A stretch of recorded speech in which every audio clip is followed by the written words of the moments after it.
ध्यानाभ्यास के लिए कृपया अपने नेत्रों को बंद कर लीजिए।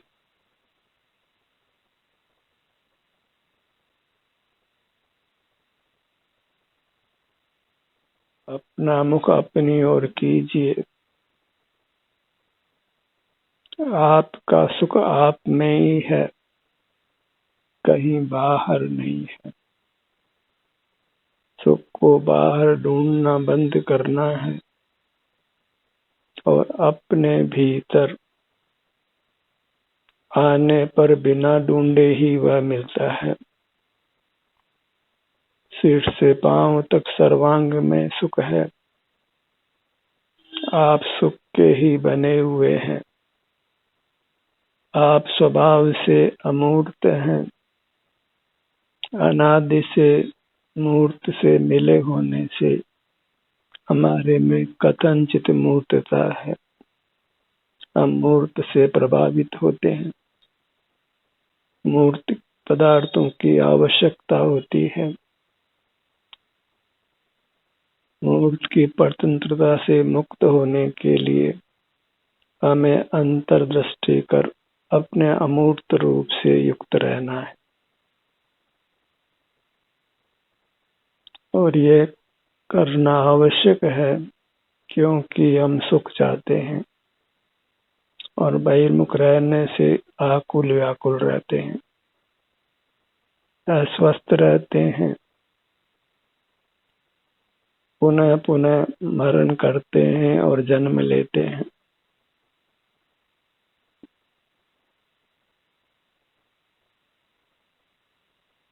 सुखी होने के लिए बस अपनी अमूर्त काया को ही लक्ष्य में लेना है। उससे सहज ही हमको शांति होने लगती है, सुखद अनुभूति होने लगती है। इस प्रकार ये सुख पाना सुगम है, तथापि बहिर्मुख रहने पर सुख का पाना असंभव है। कदाचित विषय सुख मिलता है, वह आकुलता सहित होता है और आगामी काल में दुख का कारण होता है।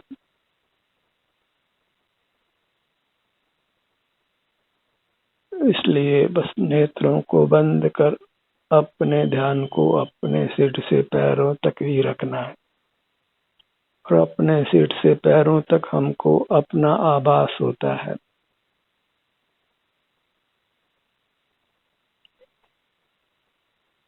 बाल गोपाल सबको अपनी चिन्ह मूर्त अंतर्दृष्टि से अनुभव में आती है।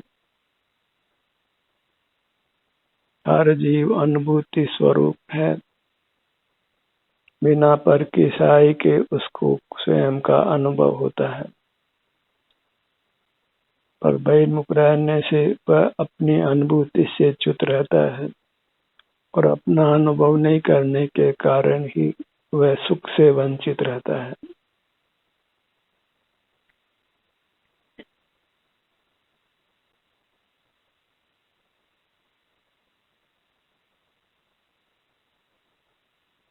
अपने ध्यान को अपने मुखमंडल पर लाइए। मूर्त मुखमंडल कुछ और है और अमूर्त मुखमंडल कुछ और है। मूर्त और अमूर्त दोनों मिले हुए हैं। इंद्रियों से मूर्त मुखमंडल ज्ञात होता है, वह भी दर्पण के माध्यम से और स्वानुभव से बिना पर की साई के अपना अमूर्त मुखमंडल अनुभव में आता है। वह भी वास्तव में जानने में नहीं आता, मात्र वेदन में आता है। मुखमंडल के भाग में किस प्रकार के आत्मप्रदेशों का उतार चढ़ाव है वह ज्ञात नहीं होता है, मात्र सुख दुख के संवेदन से ही अपनी उपलब्धि है। इसलिए जीव स्वसंवेद्य है, स्वयं के वेदन में आता है। बाह्य मूर्त पदार्थ वेदन में नहीं आते, जानने में आते हैं। इस प्रकार ज्ञान और वेदन में अंतर है। ज्ञान पर का है, वेदन स्वयं का है। पर का वेदन नहीं है, अपना ज्ञान नहीं है। अपने को जानने की इच्छा नहीं करना है, बस अपना वेदन करना है।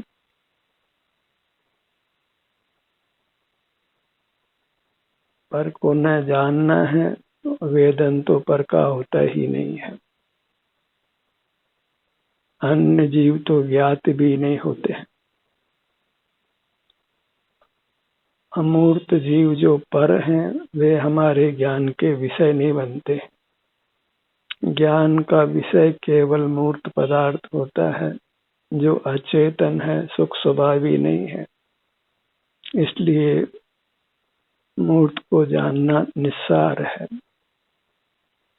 ज्ञान समझने रूप भी होता है, बस उस ज्ञान से हमें यह समझ लेना है कि सुख पर में नहीं है, अपने में है। इतना ही ज्ञान का उपकार है। और इतना ज्ञान करके फिर अपना अनुभव करते हुए रहना है। और वास्तव में यह ज्ञान भी अनुभव से ही उत्पन्न होता है।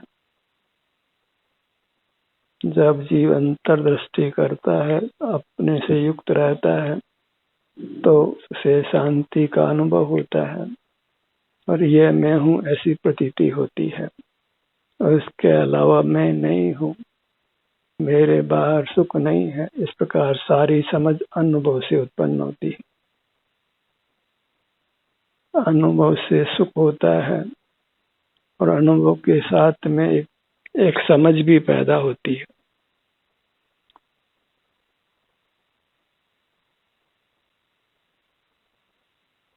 अपने सन्मुख होने से हमें शांति का अनुभव होता है।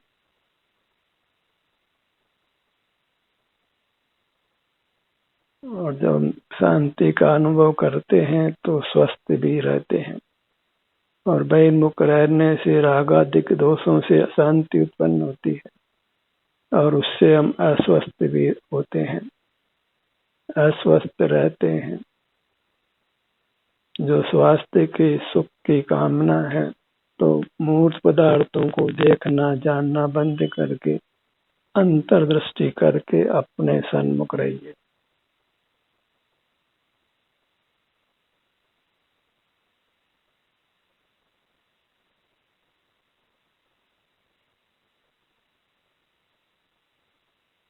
अपने सन्मुख होने से जैसा भी संवेदन प्राप्त होता है, उससे संतुष्ट रहिए। निज में ही रतिवंत बन, निज में ही संतुष्ट रहे। निज में ही बन तृप्त तू, उत्तम सौख्य हो जिससे तुझे।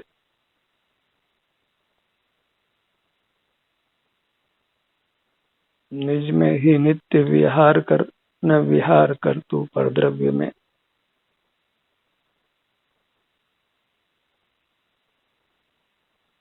आप रूप में लीन भय थिर सम्यक चारित्र सोई। यदि चारित्रवंत होना चाहते हैं तो अपने स्वरूप में ही लीन रहिए।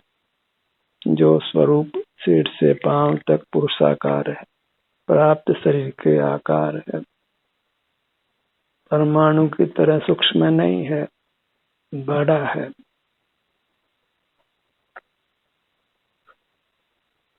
बाहर की दुनिया के ज्ञान से रहित रहना है। ज्ञेयों के ज्ञान से रहित होना ही सुखी होने का उपाय है। मूर्त पर पदार्थों के प्रकाशक नहीं होना है। मूर्त इंद्रियों के सहाय से ही हम मूर्त पदार्थों को जानते हैं और उससे मूर्त का आश्रय होने से मूर्त बंध को प्राप्त होता है और हमारी अमूर्तता व्यक्त नहीं होती है।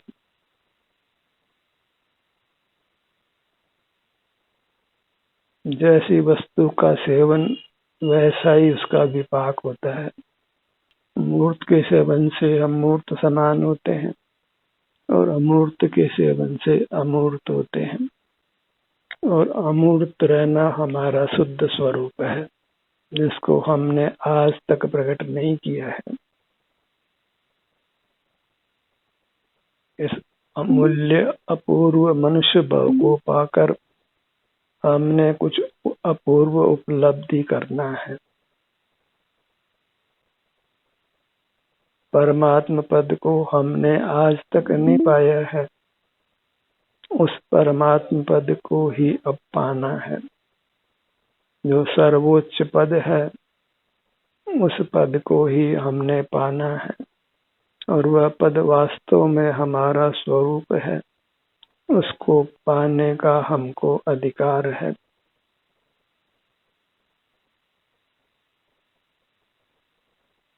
अपनी वस्तु के पाने में कोई शंका नहीं, और पर वस्तु के पाने में निरंतर ही शंका है।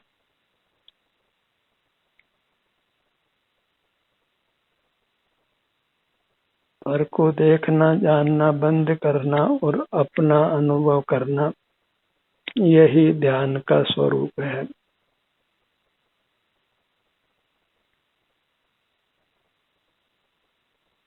ध्यान का स्वरूप अत्यंत संक्षिप्त होने पर भी संसारी जीवों को प्राय ध्यान का स्वरूप ज्ञात नहीं होता है, क्योंकि वे सदा बहिर्मुख बने रहते हैं।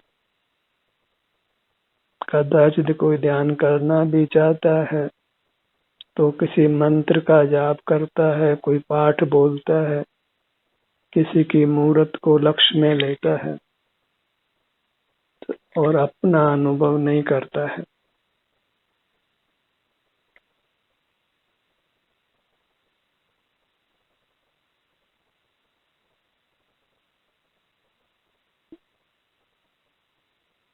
हम ध्यान के इच्छुक हुए हैं तो हमको समीचीन ध्यान ही करना है।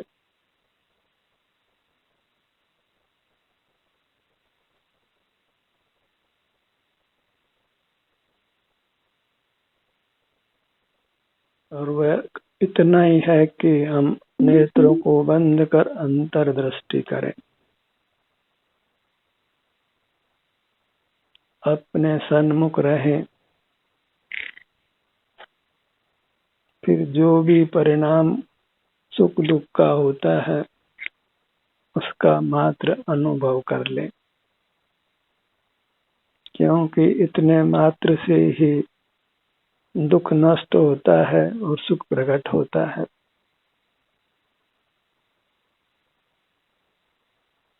अपने ध्यान को अपने सिर के भाग पर लाइए।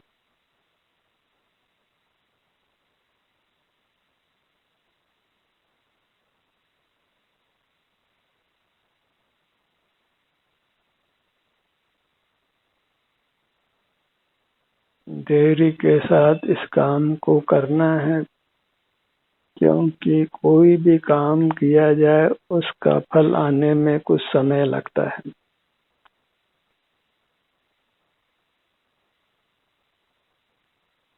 ललाट का भाग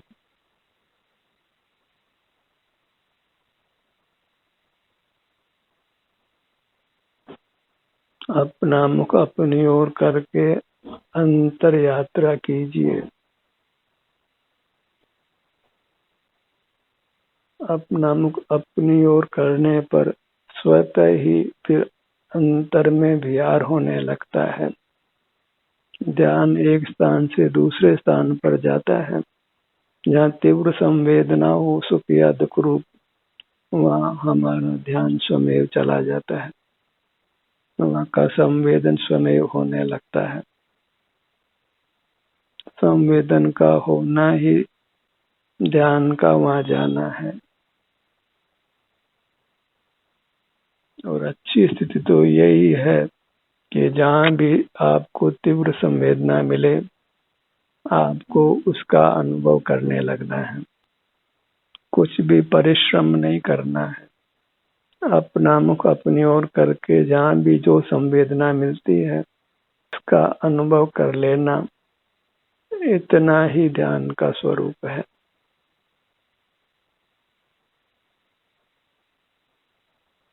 मूल प्रयत्न तो अपने ध्यान को बाहर से हटाकर अपने सन्मुख करना है।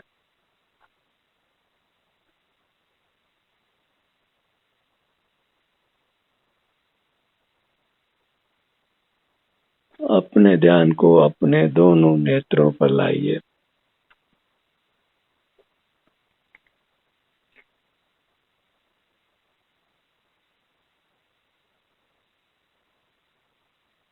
अपने ध्यान को अपने कानों के भाग पर लाइए।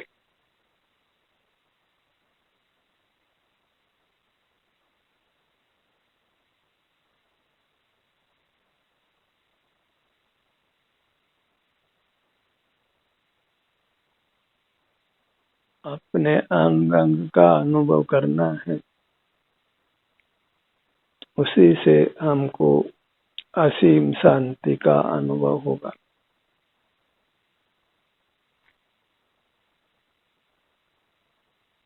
निरखो अंग अंग निजवर के, जिससे जल के शांति अपार। आप ही जिन है, आप ही निज है, तो जिनवर को निरखें या निजवर को निरखें। और निरखना का अर्थ केवल अपने सन्मुख होना है, और इसी से शांति उत्पन्न होती है, अनुभव में आती है।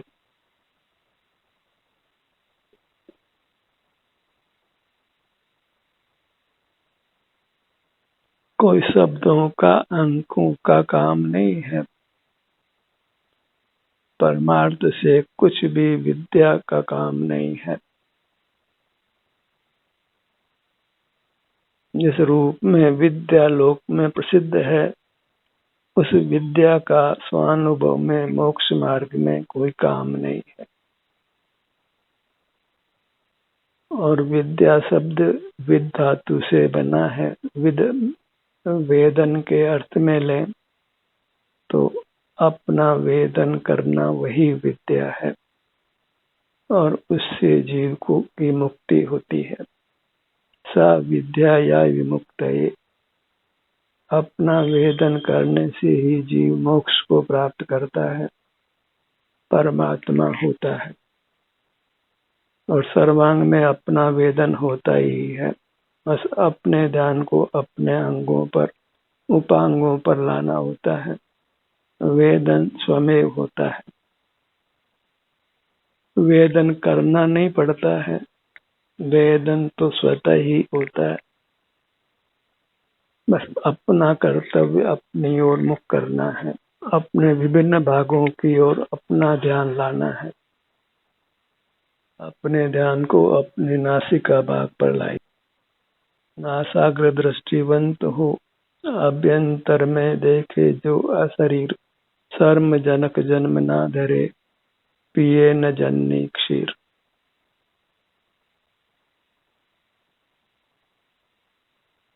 अपना मुख अपनी ओर करने से यह जीव शर्म जनक जन्म से मुक्त हो जाता है।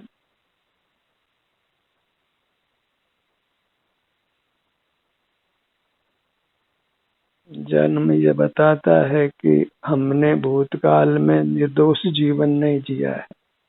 यदि निर्दोष जीवन जिया होता तो हम जन्म से मुक्त हो जाते। बहिर्मुक्ता ही दोष है, उससे हमने भूतकाल में अपने को मुक्त नहीं किया है, और आज भी हम बहिर्मुख रहते हैं, तो वह दोष अभी भी जारी है। उसी दोष से हमें अपने आप को मुक्त करना है। उसके लिए अपने अमूर्त काया का ग्रहण करना है, अनुभव करना है। इसीलिए कहा है कि जो सुख की कामना हो तो अपनी अमूर्त काया को मत छोड़ो, क्योंकि इसको छोड़ते ही आकुलता होती है। इसको छोड़ते ही बाह्य पदार्थ से हम युक्त होते हैं। मूर्त पदार्थों को के ज्ञान रूप नमन करते हैं और पदार्थ सुखद दुखद अनुभव में आने से रागादिक दोषों की उत्पत्ति होती है।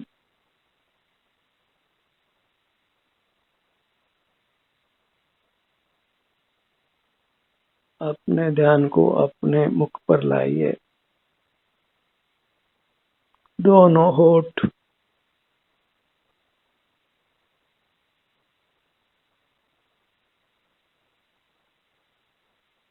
मुख के भीतर दंत पंक्ति,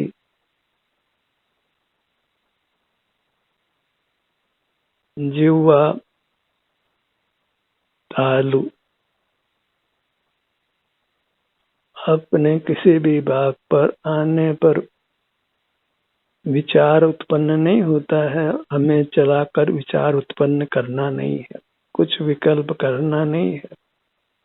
जो भी सुख दुख का संवेदन होता है बस उस संवेदन तक ही बने रहना है।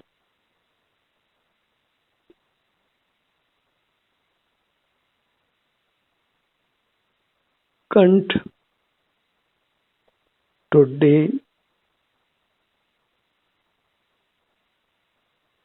बायां गाल, दायां गाल, क्षण भर निज रस को पी चेतन मिथ्या मल को धो देता है। कासायिक भाव विनष्ट किए निज आनंद अमृत पीता है। अपना ही आनंद रस का पान करिए जो अमूर्त है।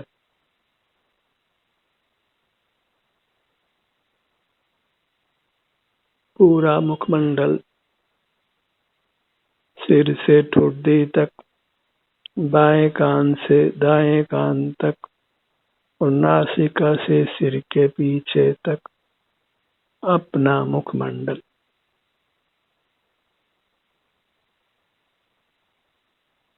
जैसे हमारे आत्म प्रदेश हैं वैसे ही सर्व परमात्माओं के आत्म प्रदेश हैं। हमारे आत्म प्रदेश मूर्त से बंधे हैं और उनके आत्म प्रदेश मूर्त से मुक्त हैं।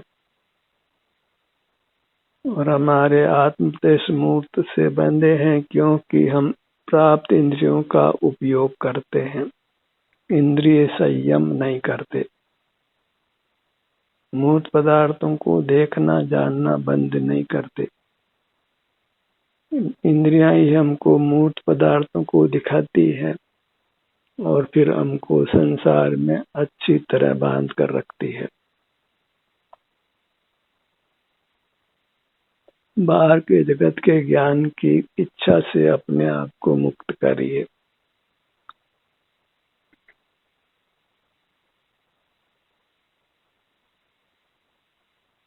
भीतर ही अपना सुखद देश है, उसी में देशाटन करिए। पूरे ब्रह्मांड समान आत्म प्रदेश इस मूर्त काया में सिमटे हुए हैं।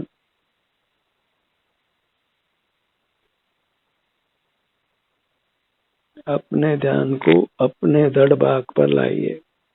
गर्दन से नीचे कमर के भाग तक आपका धड़ भाग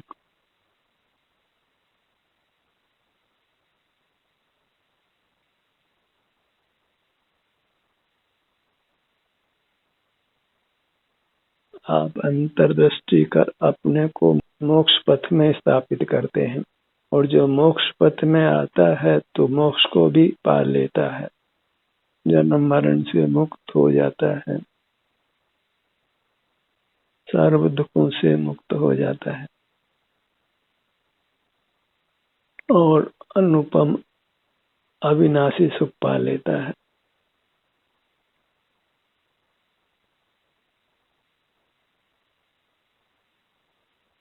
सीना, हृदय, पेट, नाभि,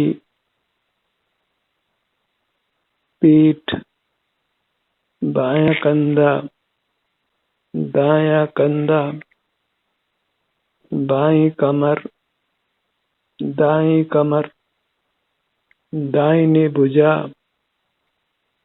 अंगुलियों के अग्रभाग से कंधे तक, बाईं भुजा अंगुलियों के अग्रभाग से कंधे तक अपने ध्यान को अपने दाहिने पैर पर लाइए। पगतली से जंघा भाग तक, बायां पैर पगतली से जंघा भाग तक, दोनों पैर पूरी मूरत परमात्मा मूरत, मन ही मन इसको नमन कीजिए। इस प्रकार अपने स्वाभिमान की रक्षा करिए।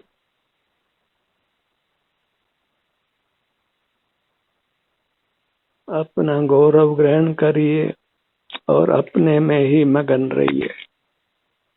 अपने ही आनंद को भोगते हुए रहिए। ध्यान का ये सत्र यहीं समाप्त होता है। आपकी सहभागिता के लिए धन्यवाद।